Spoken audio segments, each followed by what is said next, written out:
विधानसभेला महाविकास आघाडी 175 ते 180 जागा जिंकेल। सर्वेच्या माध्यमातून लोकांची दिशाभूल केली जाते, संजय राऊतांचं वक्तव्य। रावेर मतदारसंघात नवीन उमेदवार देऊन चूक झाली, आमचेच लोक आम्हाला फसवून दुसऱ्या पक्षात गेले। राष्ट्रवादी शरदचंद्र पवार पक्षाच्या सतीश पाटलांचा एकनाथ खडसेंवर निशाणा। हिंगोली विधानसभेवरून भाजपमध्ये रस्सीखेच, विद्यमान आमदार तानाजी बुटकुळेंच्या जागेवर रामदास पाटलांचा दावा। कोरोनानंतर आता मंकी पॉक्स महामारीची शक्यता, मंकी पॉक्स वेशीवर आल्यानं सरकार अलर्ट मोडवर। पाकिस्तानात मंकी पॉक्सचे 3 रुग्ण आढळले, तर आफ्रिका खंडात आतापर्यंत 517 जणांचा मृत्यू। मंकी पॉक्सचा भारताला धोका नाही, परंतु सरकारकडून सावधगिरीचे उपाय राबवले जाणार, आरोग्य मंत्रालयाच्या बैठकीत महत्त्वाचा निर्णय।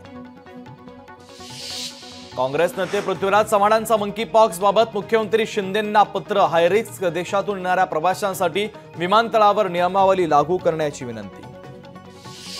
शिवसेना पक्ष आणि चिन्हासंदर्भातील सुनावणी लांबणीवर, 20 ऑगस्टला होणारी सुनावणी पुढे ढकलली, सुनावणीची नवीन तारीख लवकरच जाहीर होणार।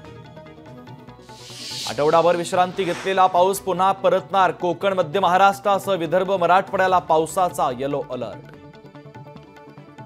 विधानसभेला महाविकास आघाडीने मुस्लिम समाजाला प्रतिनिधित्व द्यावं, काँग्रेसचे माजी खासदार हुसेन दलवाई यांची मागणी। पुण्यातील नारायणगावात अजित पवारांना दाखवले काळे झेंडे, भाजपच्या कार्यकर्त्यांकडून अजितदादांना काळे झेंडे।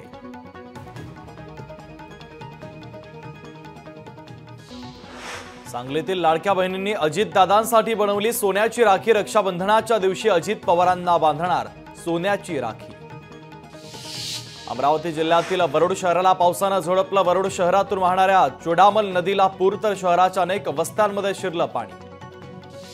बीडच्या माजलगाव परिसरामध्ये मुसळधार पावसाला सुरुवात, अचानक झालेल्या मुसळधार पावसानं शेतकऱ्यांना दिलासा। नांदेड जिल्ह्यातील भोकरमध्ये ओबीसींची महासभा, ओबीसी नेते लक्ष्मण हाके सभेला संबोधित करणार। स्वाभिमानी शेतकरी संघटनेची कन्नडमध्ये अद्रक परिषद, राज्यातील पहिली अद्रक परिषद संभाजीनगरच्या कन्नडमध्ये होणार। अद्रक परिषदेच्या माध्यमातून निवडणुकीची मोर्चे बांधणी। छत्रपती संभाजीनगरमधील 860 ग्रामपंचायतींची ऑनलाईन सेवा ठप्प, संगणक परिचालकांचा करार संपल्यानं सेवा झाली ठप्प, ग्रामस्थांना मनस्ताप। मुंबई 26/11 दहशतवादी हल्ल्यातील आरोपी तहवूर राणाचं हस्तांतरण शक्य, राणाचं भारतात प्रत्यार्पण शक्य असल्याची माहिती। मुंबई विमानतळावर 3 कोटींचं सोनं जप्त, केंद्रीय महसूल गुप्तचर विभागाची मोठी कारवाई, तर सोनं तस्करी प्रकरणी 2 प्रवाशांना अटक। मुंबईकरांसाठी महत्त्वाची बातमी, पश्चिम रेल्वे मार्गावर दुरुस्तीच्या कामांसाठी 5 तासांचा ब्लॉक, तर सांताक्रूझ ते गोरेगावच्या दरम्यान असेल ब्लॉक। मुंबईत विमानतळावर मोठा अपघात टळला, विमानात बॅग ठेवण्यापूर्वीच झाला स्फोट, बॅगमधील ज्वलनशील पदार्थामुळे स्फोट झाल्याची माहिती।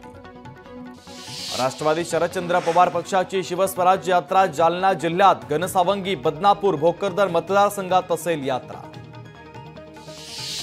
मुंबईच्या वरळीमध्ये प्रो गोविंदा स्पर्धेचा थरार, वरळीमधील NICI डोममध्ये आजपासून रंगणार स्पर्धा, राज्य सरकार आणि प्रताप सरनाईक फाउंडेशनच्या वतीने स्पर्धेचं आयोजन। महिला T20 विश्वचषक यंदा बांगलादेशमध्ये होणार, परंतु देशातील सरकारच्या विरोधी निदर्शनांमुळे सुरक्षेच्या कारणास्तव ठिकाण बदललं जाण्याची शक्यता। अमरावतीच्या मेळघाटमध्ये शेकडो आदिवासींना अतिसाराची लागण, 1.5 महिन्यात 7 गावांमध्ये अतिसाराची लागण। सातारा शहरावर आज धुक्याची चादर, रात्री झालेल्या पावसानंतर साताऱ्याच्या परिसरातील वातावरण आल्हाददायक। लोकशाही मराठी ऐका, पहा, जागरूक रहा।